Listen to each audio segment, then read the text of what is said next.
it can compress to the seminiferous tubules and epididymis. All right. So it can cause mainly जो fluid collection बढ़ा पड़ा है वो fluid mainly pressure create करेगा किस पे, जो जेनाइटल ऑर्गन्स हैं, seminiferous tubules हैं, या आप ऐसा कह सकते हो epididymis हैं, that will be compromised, they will be mainly suppressed because of the extreme collection of fluid. So that is about the hydrocele. Fine. Hydrocele require immediate management. It requires the immediate management. Fine. Now let's discuss regarding the varicocele. What is the varicocele? Let's see.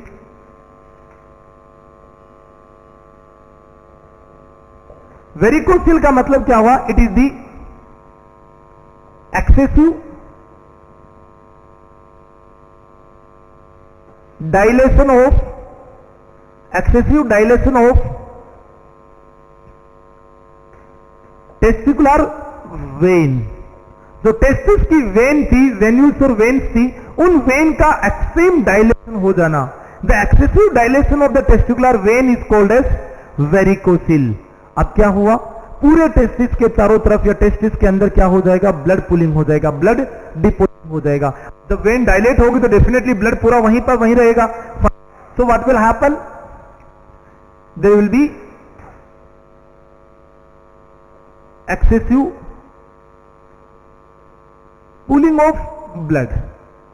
What will happen, there will be excessive pooling of the blood. Blood pool ज्यादा होगा, collected ज्यादा हो जाएगा. What will happen, it create compression on seminiferous tubules and epididymis.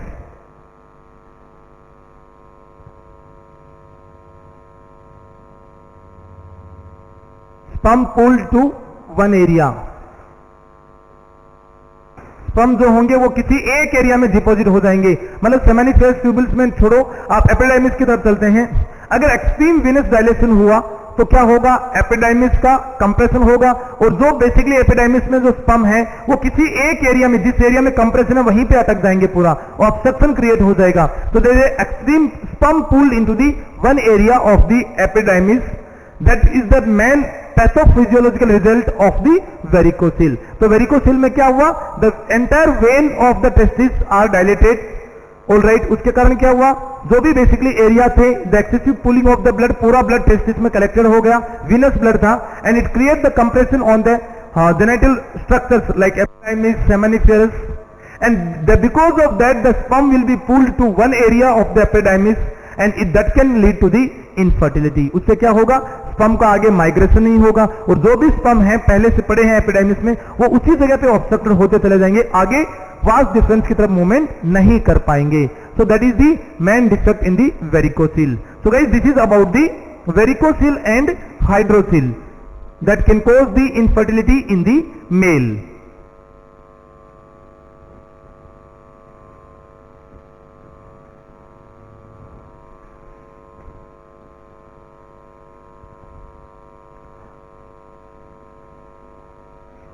So guys, till now we have discussed regarding the infertility. We have discussed regarding the etiology of the infertility. We have discussed regarding the types of infertility. What are the various types of infertility? So meanwhile, when we were discussing regarding the types of the etiology of infertility in the male, we have discussed regarding the psychological disorder, anatomical defect in the male, and earlierly in the beginning we were discussing regarding the sperm morphology, that is aspermia, azoospermia, oligospermia, polyspermia, teratozospermia. Fine, वो morphology sperm से related जो थी या semen की problem थी उनसे related discuss किया हमने. Fine. Other than that we have discuss regarding the Kartagener syndrome, Young syndrome anatomical defect के अंदर. Other than that we discuss regarding cryptorchidism, that is the undescended testis. Testis ही अगर descend नहीं होंगे तो definitely it can cause the infertility. Other than that इनके अलावा extreme temperature of the scrotum, then hydrocele, varicocele, psychological defect in the male. These are the different etiological factor of the infertility in the male.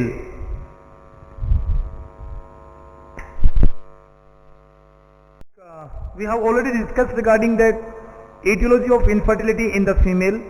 Now let's begin regarding the etiology of the infertility in the, okay, till now we have discussed regarding the etiology of infertility in male.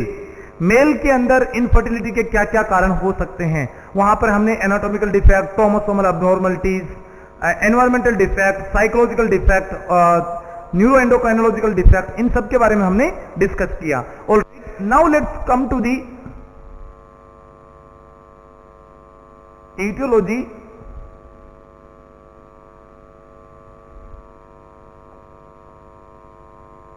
of infertility in female. Fine. So female के अंदर basically ये infertility क्यों हो सकता है. Fine. So when you talk about the female point of view से, तो देखिए इसके लिए भी हमने पहले ऑलरेडी कुछ रफ आइडियाज डिस्कस कर लिए थे. We have discuss regarding one of the point that was like basic requirement of fertilisation in the female. Female में फर्टिलाइजेशन के लिए क्या क्या रिक्वायरमेंट होते हैं. फाइन. सो उसके अंदर हमने डिस्कस किया था, उन्हीं पॉइंट्स को हम लोग आगे बढ़ाते हैं. Let's come forward from that point. Fine. तो फीमेल में कारण क्या हो सकता है, या तो हार्मोनल डेफिशिएंसी हो. कौन से हार्मोन्स का deficiency? Deficiency of FSH, LH, oestrogen and progesterone. Oestrogen, FSH, oestrogen, progesterone, FSH and LH, इनका डेफिशिएंसी से क्या होगा? एफएसएच की डेफिशिएंसी से वहां पर क्या प्रॉब्लम खड़ी हो सकती है? जैसे problem in the follicles, ovarian follicle की ग्रोथ नहीं होगी. एलएच की डेफिशिएंसी से वहां पर क्या होगा? कॉर्पस ल्यूटियम का फॉर्मेशन प्रॉपर्ली नहीं होगा, या हम ऐसा कह सकते हैं कि वहां पर ओवुलेशन नहीं होगा. Oestrogen and progesterone they are mainly required for the implantation. वो किसके लिए जरूरी होते हैं? इम्प्लांटेशन के लिए जरूरी होते हैं. या you can say oestrogen and progesterone they are highly required for the what? For the development of endometrium. Endometrium पे क्या होता है? इम्प्लांटेशन होता है. फाइन. तो यहां पे हार्मोनल डेफिशिएंसी, और हार्मोनल डेफिशिएंसी के अंडर में ही एक वर्ड आता है जिसके बारे में मैंने आपको अभी रिसेंटली भी डिस्कस किया था, LPD, luteal phase defect. What is the full form? Luteal phase defect. So अगर if there is a problem in the if the problem in the LH, luteinising hormone में प्रॉब्लम है, या अगर suppose कीजिए pregnancy की बात करो तो अगर फीमेल में एचसीजी की कमी है, किसकी प्रॉब्लम है? ह्यूमन कोरियोनिक गोनेडोट्रोफिक हार्मोन की अगर प्रॉब्लम है, वो हार्मोन अगर प्रॉपर्ली नहीं है, तो फीमेल में क्या हो सकता है? इनफर्टिलिटी हो सकता है. तो हार्मोनल डिफेक्ट या कॉर्पस ल्यूटियम के प्रॉब्लम के कारण क्या होता है फीमेल में? Luteal phase defect, LPD. Alright. Other than that, इनके कारण के अलावा फीमेल में क्या हो सकता है? High level of androgen can cause infertility. ये नोट डाउन करने वाला पॉइंट है, बहुत इंपॉर्टेंट पॉइंट है. मतलब अगर फीमेल के अंदर एंड्रोजन का लेवल बढ़ गया, एंड्रोजन की मतलब ये किसकी बात कर रहा है? लेकिन एंड्रोजन का मतलब we are talking about the testosterone. और टेस्टोस्टेरोन एंड्रोजन का लेवल फीमेल में बढ़ता है तो वो क्या करवा सकता है? इट कैन कॉज हर्सुटिज्म और फीमेल विरिलाइजेशन. फीमेल विरिलाइजेशन मतलब एक्सेसिव ग्रोथ, लाइक उसके कारण क्या होगा? Excessive growth of the hair, body के ऊपर हेयर ग्रोथ एक्सेसिवली होना, वॉइस में चेंज हो जाना. Alright. Excessive hair growth, voice changes and excessive sebum production. या लाइक जो ऑयल है, या जिसको आप लोग बेसिकली ऑयल कह सकते हो, या basically it's a sebum mainly because of the sebaceous gland activity that will be increased. So fine, what happens in the female? Male-like characters in the female comes under the hirsutism. Male के जैसे characteristics अगर female में आने लग जाएं तो वो हो सकता है, बिकॉज मेल के लिए जो मेनली जो हार्मोन है सेकेंडरी सेक्सुअल कैरेक्टरिस्टिक्स का, वो कौन सा होता है? Androgen, that is the testosterone. Female में अगर सपोज कीजिए एंड्रोजन का लेवल बहुत एक्सट्रीमली हाई हो गया तो ये क्या करवा सकता है? इट कैन कॉज दी हर्सुटिज्म और इनफर्टिलिटी। बट मीनवाइल ये हर्सुटिज्म और फीमेल वायरलाइजेशन जो है ये इनफर्टिलिटी कैसे करवाएंगे? Actually testosterone what will cause? Testosterone suppress the FSH and LH। ये टेस्टोस्टेरोन क्या काम करता है? Testosterone suppress the FSH and LH। अब FSH LH सप्रेस होंगे तो ऑटोमेटिकली वहां पर ओवेरियन ग्रोथ नहीं होगा, फॉलिकुलर ग्रोथ नहीं होगा, ओवुलेशन नहीं होगा, एस्ट्रोजन प्रोजेस्टेरोन रिलीज नहीं होंगे। फाइन, तो प्रॉब्लम खड़ी हो जाएगी डेफिनेटली। तो guys this is about the role of testosterone in the female. तो फीमेल में कभी भी टेस्टोस्टेरोन का लेवल बहुत ज्यादा एक्सट्रीमली नहीं बढ़ना चाहिए, otherwise it can suppress the FSH and LH। Alright guys, तो हम लोग बात कर रहे हैं regarding infertility etiology in the female. वहां पे हमने बात किया रिगार्डिंग द हॉर्मोन्स। टेस्टोस्टेरोन के अलावा अगर कोई और हॉर्मोन्स का डेफिशिएंसी हुआ तो ल्यूटियल फेज डिफेक्ट जैसी प्रॉब्लम या बाकी और प्रॉब्लम खड़ी हो सकती हैं, या टेस्टोस्टेरोन का लेवल बढ़ गया तो उसके कारण क्या होगा? That can cause the suppression of the FSH and LH in from the anterior pituitary. Fine, वैसे जनरली एंड्रोजन जो टेस्टोस्टेरोन है वो रिलीज कहां से होता है? Testosterone is mainly release by the adrenal cortex. Adrenal gland के बेसिकली 3 हार्मोन होते हैं, ग्लूकोकोर्टिकॉइड, मिनरलोकोर्टिकॉइड एंड द एंड्रोजन। तो ये कौन सा एंड्रोजन है? The same androgen, the testosterone only. Next one, it is also release by the testosterone का बहुत ही ट्रेस अमाउंट या कम अमाउंट में फीमेल में टेस्टोस्टेरोन ओवेरियन फॉलिकल्स के द्वारा भी रिलीज किया जाता है। Okay guys, now other than these 2 factors, इनके अलावा भी फीमेल में क्या प्रॉब्लम हो सकती है? There is a Kallmann's syndrome in female. Kallmann syndrome basically same problem. Kallmann syndrome का मतलब आप ध्यान रखना, it is a congenital problem. एक चीज तो ये याद रखोगे, कालमान सिंड्रोम के बारे में मैंने आपको मेल के अंदर भी इटियोलॉजी में डिस्कस किया था। फाइन, तो it's a congenital problem. Basically what will happen? Problem with the hypothalamus.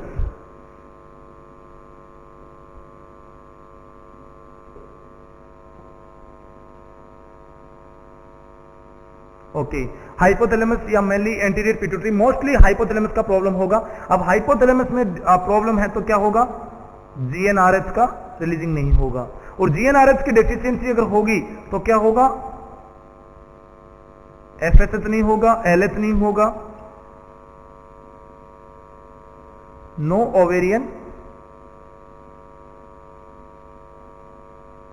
Growth. क्या लिखा है मैंने? नो ओवेरियन ग्रोथ, ओवेरी की प्रॉपरली ग्रोथ नहीं होगी। Fine, it is called as Kallmann's syndrome. तो कालमांस सिंड्रोम मतलब है हाइपोगोनेडोट्रोफिक, मैंने पहले भी बताया था आपको, hypogonadotropic hypogonadism. Hypogonadotropic, what is that hypogonadotropic? This hormone. Hypogonadotropic hypogonadism, gonadism का मतलब गोनाड्स, मतलब ओवेरी, ओवेरी की ग्रोथ नहीं होना। ऑलराइट, एंड कालमान सिंड्रोम के पेशेंट्स के अंदर मोस्टली एक और प्रॉब्लम देखने को मिलती है, वेजाइनल एजेनेसिस, मतलब इम्प्रॉपर फॉर्मेशन या absence of the formation of the vagina. Vagina का फॉर्मेशन ही नहीं होना क्या कहलाता है? वेजाइनल एजेनेसिस कहलाता है। तो guys, Kallmann syndrome is one of the very major problem in the female which is a very severe issues, like हम ऐसा कह सकते हैं sometime it is come under the incurable या very chronic infertility. Okay, Kallmann syndrome के अलावा अगर हम बात करें एनाटॉमिकल डिफेक्ट के बारे में, तो एक तो एनाटॉमिकल डिफेक्ट ऑलरेडी हमने डिस्कस किया, वेजाइनल एजेनेसिस, या हम कह सकते हैं इम्परफोरेटेड हाइमन, इम्परफोरेटेड हाइमन। तो वेजाइनल एजेनेसिस, इम्परफोरेटेड हाइमन भी कोज हो सकता है। इसके अलावा सर्वाइकल स्टेनोसिस, मतलब सर्विक्स का नैरोविंग हो जाना, सर्वाइकल जो ओपनिंग है इंटरनल ओवस और एक्सटर्नल ओवस, उनका केवल पिन पॉइंट ओपनिंग होना, वो ऑलमोस्ट ब्लॉक हो जाना, उसको कहते हैं सर्वाइकल स्टेनोसिस। ये भी एक कंजेनाइटल प्रॉब्लम है। उसके अलावा next is the uterine defect. Uterine defect कौन कौन से होते हैं? Basically let's discuss regarding that. What are the uterine defect can come here? Like uterine defect में I am talking about bicornuate uterus. Bicornuate uterus मतलब वहां पे uterus के अंदर हमने बाइकोर्नुएट यूट्रस के बारे में पहले भी डिस्कस किया था, like when we were discussing regarding the puberty organs, female organs, there was a congenital disorders की बात हुई थी, वहां पर हमने डिस्कस किया था यूट्राइन डिफेक्ट के बारे में. ऑलराइट, बाइकोर्नुएट यूट्रस का मतलब प्रेजेंस ऑफ टू कोर्नुआ, एक प्रॉपर फंडस नहीं होगा वहां पे फीमेल के अंदर, and there is like in uterus there is presence of a septum. क्या होगा यूट्रस के अंदर? In uterus there was a presence of a septum. तो एक सेप्टम प्रेजेंट हुआ और दो कोर्नुआ वाला पोर्शन बन गया. कोर्नुआ पोर्शन किसे कहते हैं? कोर्नुआ मीन्स व्हाट? दो फंडस, और फंडस के बाद में जो नीचे बेसिकली जो यूट्राइन बॉडी का जो स्टार्टिंग पॉइंट होता है, उस पॉइंट को, इस पूरे पोर्शन को हमने क्या नाम दिया? कोर्नुआ नाम दिया. तो बाई का मतलब दो, double cornua, that is called as a bicornuate uterus.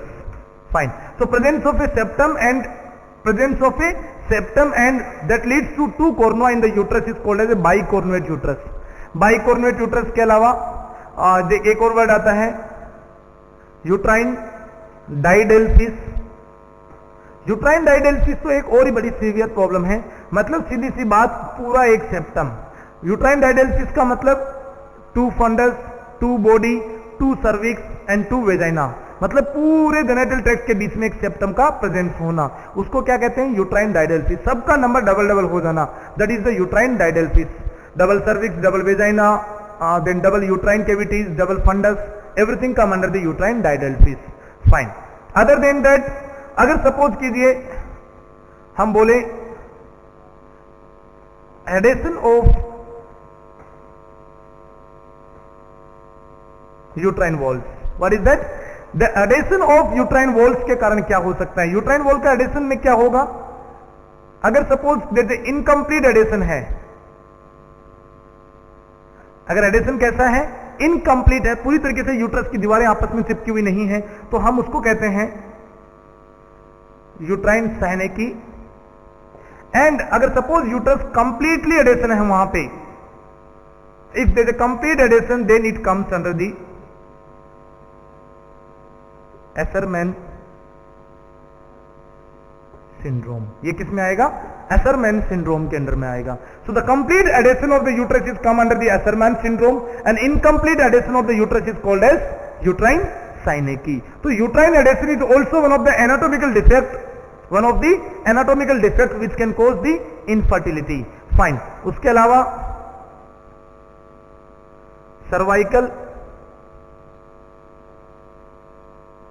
Incompetency, recurrent abortions होंगे फीमेल में, वहां पर फर्टिलाइजेशन तो होगा बट वहां पे प्रेगनेंसी आगे कंटिन्यू नहीं होंगी and the female will have recurrent abortions, मतलब ऑलमोस्ट इनफर्टिलिटी हो गया. अगर आप सपोज कीजिए फाइनली एक ऑफस्प्रिंग डिलीवर नहीं करते फीमेल, एक लाइव बेबी को, तो it's like infertility. Fine. So cervical incompetency means failure of the retentive power of the cervix. Cervix का जो बेसिकली क्लोजिंग रखने का जो पावर था, क्लोज रखना इंटरनल ओवर्स को, वो पावर का लूज हो जाना, loose cervical muscles, that is called as a cervical incompetency. और इसी के लिए हम लोग क्या करते हैं बाद में? शिरोडकर सुतरिंग, मैकडोनाल्ड सुतरिंग, जो बेसिकली सर्कलेज ऑपरेशन होते हैं वो किए जाते हैं सर्वाइकल इनकॉम्पिटेंसी के लिए. Fine. So guys, bicornuate uterus, uterine didelphys, adhesion of the uterine wall, cervical stenosis, imperforated hymen, vaginal agenesis, Kallmann's syndrome, ये सब किस में आते हैं? Anatomical defect in the female में आते हैं. इनमें ही एक और डिफेक्ट आप याद रख सकते हो, that is the like fallopian tube adhesion, मतलब adhesion of the fallopian tube. Fallopian tube का नैरो हो जाना या फेलोपियन ट्यूब के अंदर एडेशन हो जाना, वो भी किसके अंदर आएगा? एनाटॉमिकल डिफेक्ट में. और इसके लिए मैंने आपको कहा था रूबिन्स टेस्ट करते हैं, we have discuss regarding that one also earlier. तो गाइस, फेलोपियन ट्यूब का अगर एडेशन हो गया तो क्या प्रॉब्लम होगी? If there is a fallopian tube adhesion, what will happen? Ovum will be not migrated to the fallopian tube, that is in the point of ampulla, and meanwhile sperm cannot able to come to the ampulla. Or we can say that zygote, after fertilization, the zygote cannot able to migrate towards the uterine cavity. तो adhesion होने के कारण ये problem खड़ी हो सकती है. और डेफिनेटली जो मैंने तीनों पॉइंट बताए, उन तीनों में से किसी में भी प्रॉब्लम होगी तो डैम श्योर है वहां पर क्या होगा? इनफर्टिलिटी होगी. All right. So dear students, these are the different types of different types of the anatomical defect into the female which can lead to the complete infertility.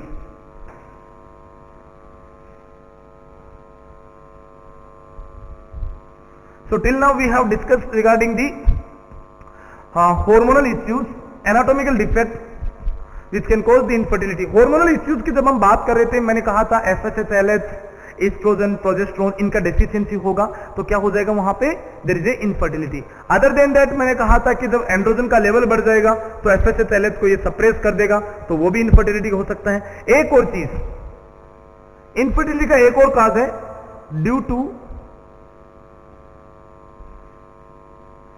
To hypo और hyper thyroidism. Due to hypo और hyper thyroidism. Guys अगर suppose कीजिए hypothyroidism अगर है female को, if the female is having hypothyroidism, इसके कारण क्या होगा, स्लो या इम्प्रॉपर फॉलिकुलोजेनेसिस नहीं होगा. क्या होगा, इम्प्रॉपर फॉलिकुलोजेनेसिस. फॉलिकल्स के मैच्योरेशन के लिए, फॉलिकल्स के रप्चर होने के लिए, ग्राफिन फॉलिकल को बड़ा होने के लिए जरूरी होता है thyroid hormone. Metabolism is required for the ovary also. So if there is decrease metabolism, decrease T3 T4 level, that can cause to the hypothyroidism and finally slow improper folliculogenesis. Meanwhile if there is a hyperthyroidism, what will happen, that it can lead to the immature ovulation. इसके कारण से बार बार ovary का rupture जल्दी होगा और जिस follicles को, जिस ग्राफिन फॉलिकल को 14th डे रप्चर होना था, वो बेसिकली हो सकता है कि बहुत ही अर्ली फेज में जैसे ही फॉलिकल की साइज थोड़ी सी बड़ी हुई, फॉलिकल क्या हो गया, रप्चर हो गया. ये कंडीशन कब होगी, ओवर्ट हाइपरथायराइडिज्म की कंडीशन में. In case of A very severe hyperthyroidism this condition can occur. Alright, hormones के बाद में एक और वर्ड आता है इनफर्टिलिटी इन द फीमेल के लिए, follicular trapping. Follicular trapping means what guys, जैसे सपोज कीजिए लाइक अगर आप ओवेरी की बात करो तो ओवेरी में basically there are many millions of follicles. Ovary के पास बहुत सारे मिलियंस ऑफ फॉलिकल्स प्रेजेंट रहते हैं. इनमें से कोई एक फॉलिकल जो कि डोमिनेटिंग फॉलिकल है, इसकी साइज काफी बढ़ जाएगी, ऑलमोस्ट अराउंड 20 mm. तो इसका नाम क्या होगा, इसका नाम होगा ग्राफियन फॉलिकल. और ग्राफियन फॉलिकल क्या करता है, इट कंटेन्स दी ओवम. ये जो सेकेंडरी oocyte होता है, इस oocyte का अपने अंदर में रखता है, ऑलरेडी इसको नरिशमेंट करता है, बड़ा करता है. और जब ये ग्राफियन फॉलिकल रप्चर होगा तो हम इसको क्या कहेंगे, ओवुलेशन. और उस समय ये जो ओवम है it will come out.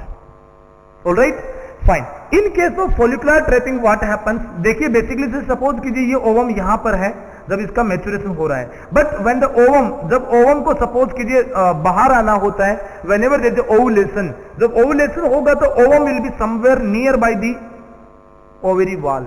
Ovary के जो वॉल होगा, जो फॉलिकल है, इसके एकदम किनारे पे आ जाएगा.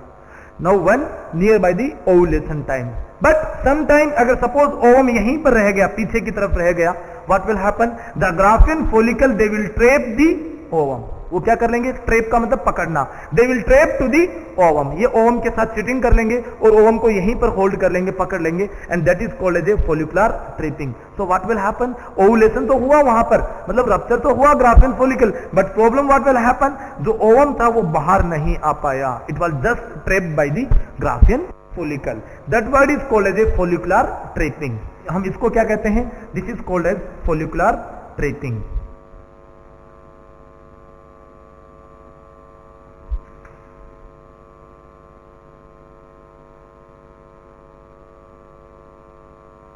All right. Other than that, the infectious disease of the female,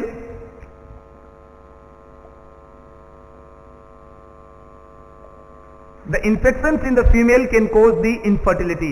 The infections like if you discuss the PID, pelvic inflammatory disease, then rubella infection, pelvic inflammatory disease, rubella infections, they can cause like the other STDs, sexually transmitted disease, they can cause the infertility. Guys, rubella infection बड़ा dangerous होता है. If rubella infection occurs to a female during pregnancy in the first trimester, what will happen? It can cause various number of congenital disease in the female. It can cause cardiac defect, it can cause neural tube defect and other CNS defect, and it can cause abortion into the female. And तो अगर female को rubella infection positive है in the first trimester, female को अगर suppose कीजिए अगर first trimester में है, अबॉर्शन नहीं भी हुआ, she should go for the planned abortion, मतलब she should go for the medical termination of the abortion. Why? Because definitely उस दैट फीमेल के अंदर जो बेबी होगा, that baby will have many of the congenital problem when the baby is born. Fine. So rubella infection is very dangerous. Then PID, pelvic inflammatory disease. Pelvic inflammatory disease के लिए कई कोज होते हैं. Haemophilus कोज भी होता है, hominis भी cause होता है, gonorrhoea is the cause, chlamydial infection are the causes. Fine. तो PID के अंदर में बेसिकली एक प्रॉब्लम होती है salpingitis. Pelvic inflammatory disease basically upper genital tract जैसे यूट्रस है, ओवरी है, फेलोपियन ट्यूब है, इनका इन्फेक्शन होता है. तो बेसिकली साल्फिंजाइटिस मतलब फेलोपियन ट्यूब का इन्फ्लामेशन और इन्फेक्शन, उस कंडीशन में क्या होगा, फेलोपियन ट्यूब के अंदर स्वेलिंग होगी, there will be also swelling और oedema into the ciliary body.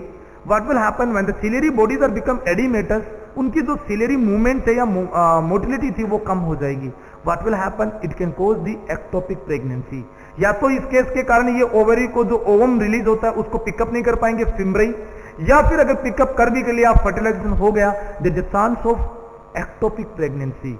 Ectopic pregnancy मतलब implantation of the zygote outside the uterine cavity, mainly into the fallopian tube. And ectopic pregnancy की कोई as नहीं होती, prognosis आपको पता है very well. So what will happen, that is the also end of the fertilisation only. उसके अंदर भी लास्ट में क्या होगा, in that case also sorry mainly last में क्या अकर होगा, इनफर्टिलिटी ही अकर होगी. फाइन.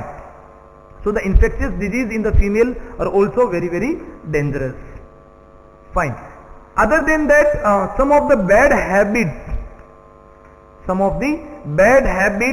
either चाहे मेल में हो या फीमेल में हो, bad habits either it occurs into the male or female, both are dangerous, both can cause, like in both conditions it can cause the infertility, like smoking and alcoholism. All right, smoking and alcohol, they both female की बात हो चाहे mail हो, जो भी इन चीजों से addicted है, it is dangerous for them.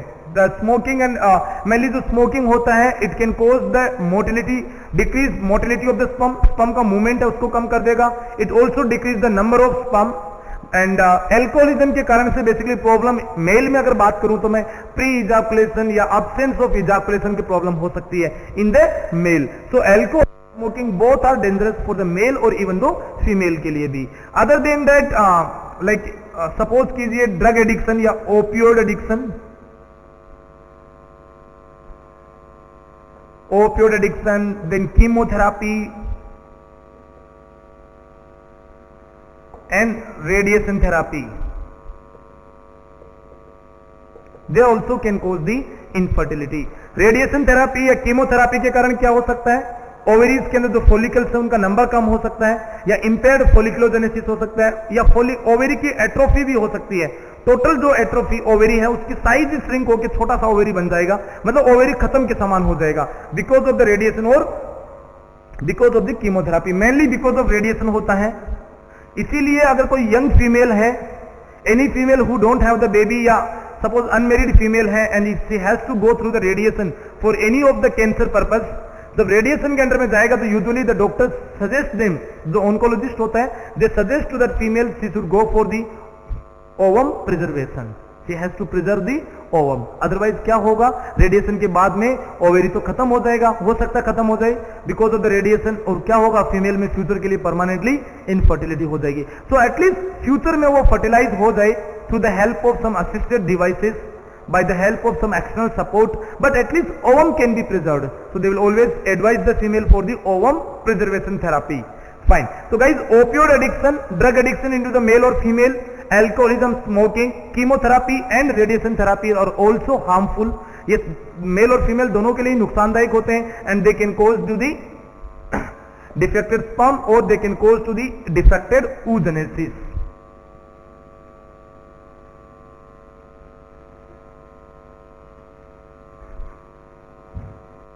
All right, these are the different till now whatever we have discussed, these are the different etiological factors for the infertility.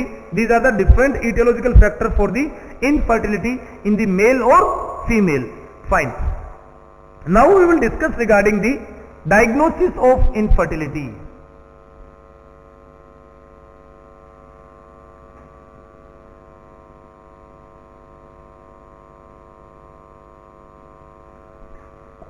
क्या डायग्नोसिस करेंगे, like how we have to diagnose the infertility.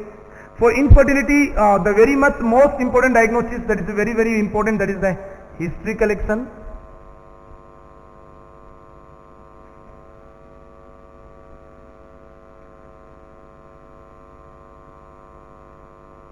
Physical examination. Guys, history collection or physical examination, it is really important. Yes, it is very very very very important, because when you collect the history collection करना है mail और female दोनों से. like we should collect the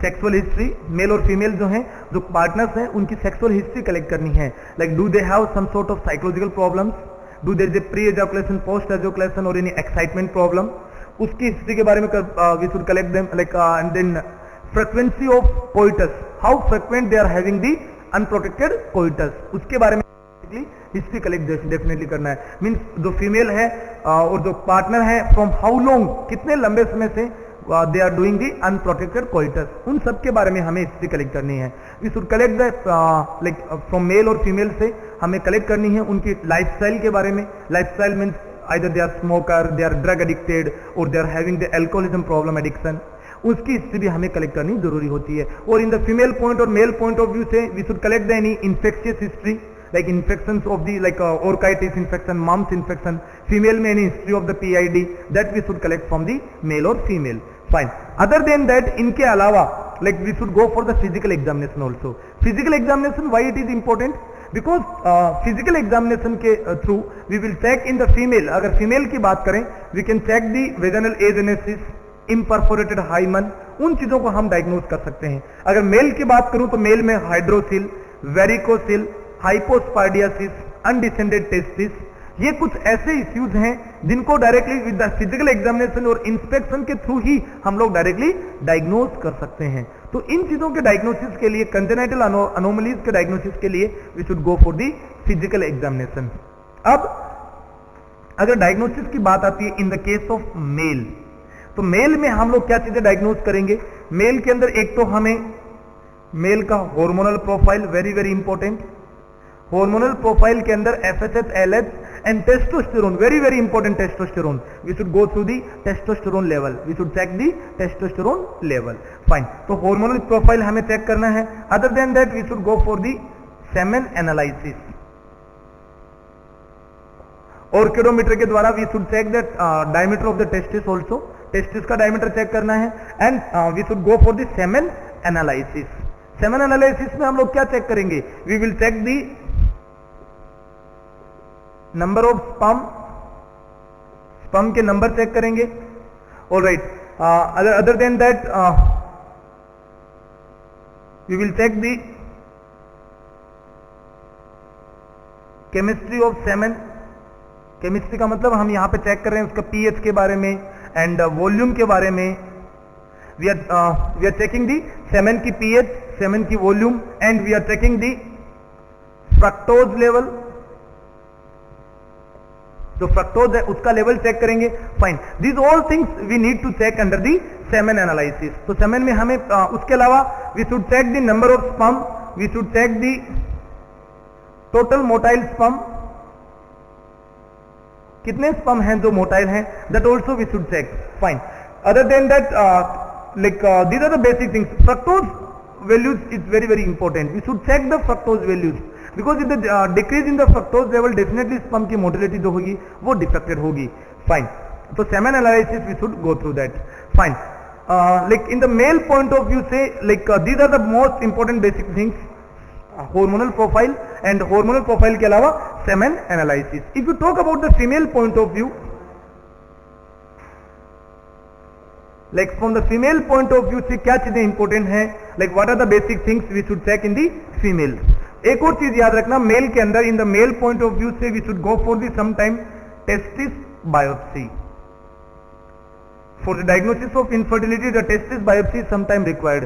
Why testicular biopsy is required? Like sometime because of the severe orchitis or testicular infections, the male can have the infertility.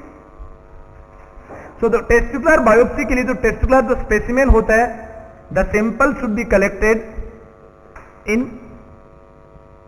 Bowen's solution. Please याद रखिए इसके बारे में.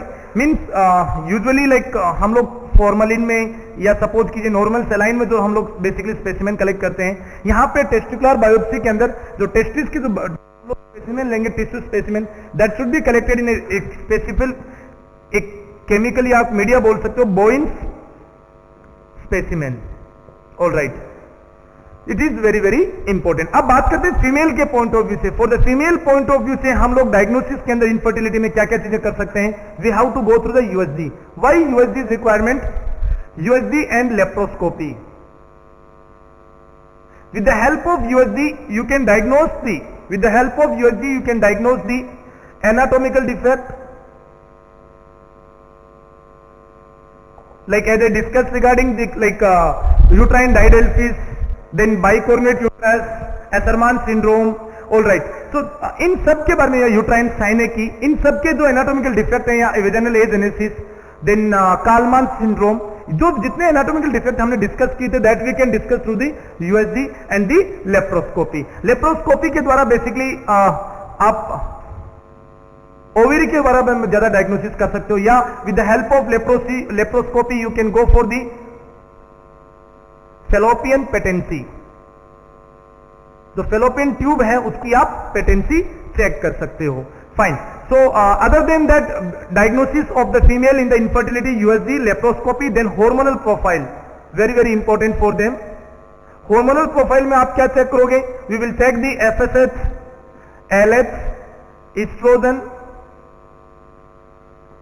then HCG level and progesterone level.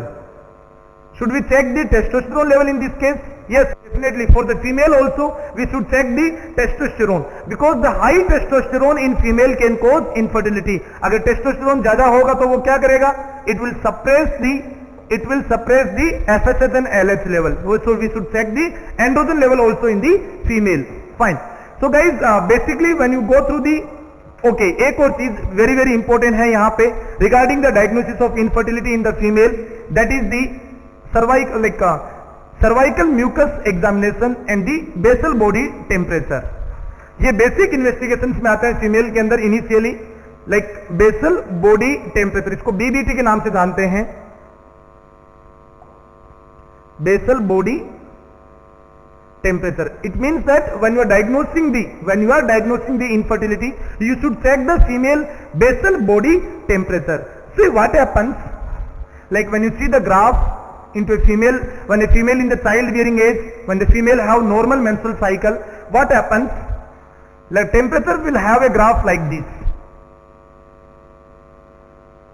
All right, now what this graph is suggesting to you, the graph is simply just suggesting that the female have a rise in the temperature whenever there is a ovulation. Means female का जब temperature बढ़ेगा, इसका मतलब वो किसको indicate कर रहा है? This is the time of LH surge. ये किसका समय है? It is the time of LH surge और it is the time of ovulation. तो यहां पे आपको ग्राफ के अंदर समझने के लिए बहुत ज्यादा दिमाग नहीं लगाना. एक सिंपल सी चीज आपको नोट रखनी है, that is the biphasic manner of temperature graph. देखिए गाइस, एक तो होता है बाईफेजिक और एक होता है monophasic. What is the basic difference? आपको एक ही चीज याद रखनी है, बाईफेजिक ग्राफ जो होता है, बाईफेजिक का मतलब और मोनोफेजिक का मतलब क्या है? बाईफेजिक और मोनोफेजिक का मतलब variation in the graph basically. Fine. तो आप एक चीज याद रखिए, अगर सपोज ग्राफ है और उस ग्राफ के अंदर अगर फ्लैट टेम्परेचर है फीमेल का पूरे 28 दिन के मेंस्ट्रुअल साइकिल में, मतलब टेम्परेचर में कोई चेंज ही नहीं हुआ, पूरे 28 दिन लगातार सेम टेम्परेचर था, मतलब मोनोफेजिक, कोई चेंज नहीं हुआ. इसका मतलब क्या हुआ? There is no ovulation. वहां पर ओवुलेशन ही नहीं हुआ. अगर ओवुलेशन होता तो क्या होता? देयर वाज एलएच सर्ज होता, मतलब एलएच का लेवल बढ़ता, और एलएच का लेवल बढ़ने से वहां पर क्या होगा? There was increase in the temperature in the female.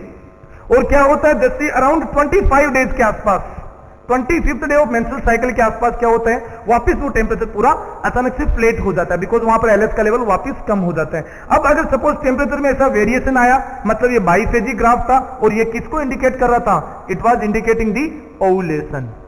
तो अगर बाइफेजी ग्राफ आप मेंशन करते हो इसका मतलब वहां पर ओवुलेशन है, और अगर मोनोफेजी ग्राफ है इसका मतलब वहां पर क्या है, there is no ovulation. Fine, so this is about the basal body temperature monitoring in the female for the diagnosis of ovulation. So what will happen, the female के अंदर infertility की complaint है तो gynecologist क्या advise करेगा, every day the female has to notice the early morning temperature। उसको क्या करना है, उसको एक ग्राफ के रूप में नहीं, basically just she has to write down in her notebook about the everyday morning body temperature। So what will happen when she visit to the doctor into the next menstrual cycle, the doctor will prepare a graph and she will notice down that हाँ इसमें temperature में कोई variation आया या नहीं आया। Alright, इसके अलावा एक और चीज है, that is the cervical mucus examination. Why it is required, why we are monitoring the cervix का म्यूकस, सर्विक्स के म्यूकस को हम क्यों देख रहे हैं, इनफर्टिलिटी के लिए बहुत जरूरी है।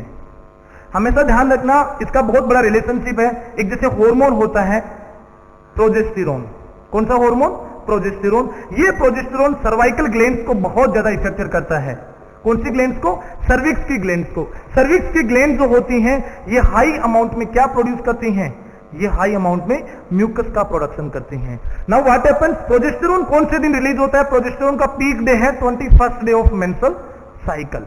तो प्रोजेस्टेरोन का जब लेवल पीक लेवल पे होगा इसका मतलब क्या है, वहां पे सर्वाइकल ग्लैंड्स का म्यूकस होगा। और म्यूकस कैसा है, how will be the mucus, mucus का नेचर कैसा रहेगा, the mucus will be thin in the nature. Definitely वहां पर हाई अमाउंट में प्रोजेस्टेरोन रिलीज है, ग्लैंड्स प्रोड्यूस करेंगी और एकदम से पतला व्हाइटिश कलर का म्यूकस डिस्चार्ज होगा, कहां से, सर्विक्स के द्वारा। अब क्या होगा गाइस, सपोज कीजिए सर्वाइकल म्यूकस के लिए अपने पास दो टेस्ट हैं, एक तो होता है फर्न टेस्ट, ये ओवुलेशन को चेक करने के लिए है, और एक होता है spinnbarkeit appearance. Alright guys, fern test में क्या करेंगे, what we are going to diagnose in the fern test. Fern test के अंदर सिंपली आपको क्या काम करना है, we need to collect the cervical mucus. हमें सर्वाइकल म्यूकस को कलेक्ट करना है और उस म्यूकस को we have to observe under the microscope. आपको माइक्रोस्कोप के नीचे ऑब्जर्व करना है। अगर सपोज कीजिए वहां पर फन लाइक पैटर्न प्रेजेंट है, मतलब फीदर्स के जैसे प्रेजेंट हैं। गाइस एक चीज याद रखना, अगर फन लाइक पैटर्न प्रेजेंट होता है, अगर सपोज कीजिए सर्वाइकल म्यूकस जो है, अगर वो 21st डे, कौन से दिन, 21st डे, अगर सर्वाइकल म्यूकस लिक्विड नेचर का है, एकदम पानी के जैसा है, इसका मतलब क्या हुआ, ओवुलेशन वहां पर हो रहा है। अगर ओवुलेशन होगा तो क्या बनेगा, अगर ओवुलेशन हुआ मान लीजिए 14th डे, ओवुलेशन हुआ तो 21st डे डेफिनेटली वहां पर क्या रिलीज होगा, प्रोजेस्टेरोन। क्यों, ओवुलेशन के बाद बनेगा corpus luteum and corpus luteum will produce the progesterone and progesterone किसको स्टिमुलेट करता है, सर्वाइकल म्यूकस को या उसके रिलीजिंग को बढ़ाता है। अगर किसी फीमेल में 21st डे या सर्वाइकल किसी फीमेल में 20, 21, 22वें दिन के आसपास अगर किसी फीमेल में सर्वाइकल म्यूकस अगर थिक है, कैसा है, थिक है, नोटिस कर लेना, अगर सर्वाइकल म्यूकस थिक है इसका मतलब वहां पर ओवुलेशन नहीं हुआ। अगर कैसा होता, सर्विक्स को अगर प्रोजेस्टेरोन ना भी मिलेगा तो ये रिलीज तो करेगा म्यूकस को, बट वो म्यूकस कैसा होगा, that mucus will be thick in the nature. जैसे ही प्रोजेस्टेरोन पहुंचेगा वो उस म्यूकस को कैसा बना देगा, thin mucus. Alright, so the point to be noted is, if there is ovulation, the mucus will be thin in the nature and due to the high level of progesterone. If the mucus is thick, that indicates the unovulation, या वहां पर ovulation नहीं हो रहा है। तो basically अगर suppose कीजिए, अगर आपने सर्वाइकल म्यूकस को कलेक्ट किया और उस सर्वाइकल म्यूकस में ऐसा स्पिन बार्केट लाइक अपीयरेंस आ रहा है, जैसे सपोज कीजिए लाइक फिंगर में आपने सपोज कीजिए सर्वाइकल म्यूकस को लिया ग्लाउड फिंगर के अंदर, और दोनों फिंगर के अंदर एक पतले धागे के जैसा अपीयरेंस आता है। जैसे सपोज कीजिए लाइक चीनी के अंदर जैसे आप लोग लोकल लैंग्वेज में कहते हैं चाशनी बनाते हैं, तो वहां पर 1 तार 2 तार 3 तार, तो जैसे सपोज ऐसा एक पतला फाइबर जैसा प्रेजेंट है, वो होता है स्पिन बार्केट अपीयरेंस। वो कब होगा, जब सर्वाइकल म्यूकस पतला होगा, थिन होगा। अगर थिक म्यूकस होगा तो वहां पर स्पिन बार्केट अपीयरेंस नहीं मिलेगा। ऑलराइट गाइस, तो हमेशा आपको क्या चीज नोटिस करनी है, ओवुलेशन हुआ प्रोजेस्टेरोन रिलीज होगा, प्रोजेस्टेरोन प्रेजेंट हुआ तो सर्वाइकल म्यूकस कैसा होगा, थिन होगा। अगर सर्वाइकल म्यूकस एकदम से थिक हो गया है, सपोज कीजिए 21st डे के आसपास, सिंपल मीनिंग मतलब वहां पर ओवुलेशन नहीं हुआ। ओवुलेशन होता तो डेफिनेटली म्यूकस में चेंज आता, म्यूकस का जो नेचर था वो बदल जाता। तो these two things you must notice regarding the infertility. तो इनफर्टिलिटी के डायग्नोसिस की जब हम लोग फीमेल के लिए बात कर रहे थे, मैंने आपको कहा कि हमें यूएसजी करना है। यूएसजी के द्वारा आपको क्या डायग्नोस होगा फीमेल के अंदर, with the help of USG you can diagnose many things, like you can diagnose the structure of internal genital organs of the female like uterus, fallopian tube and ovary. By the diagnosis of the laparoscopy के द्वारा आप ovary के बारे में diagnose कर सकते हो।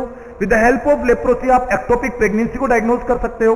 With the help of laparoscopy you can diagnose the fallopian patency, fallopian tube की जो पेटेंसी थी वो आप डायग्नोस कर सकते हो। All right, when you go for the basal body temperature you should notice the biphasic और monophagic body temperature। biphasic का मतलब वहां पर ovulation है, monophagic का मतलब ovulation नहीं है। other than that you should go for the Fern test or spin Barkett appearance of the cervical mucus। मतलब we are examining the nature of cervical mucus। so guys, this is about the diagnosis of the infertility।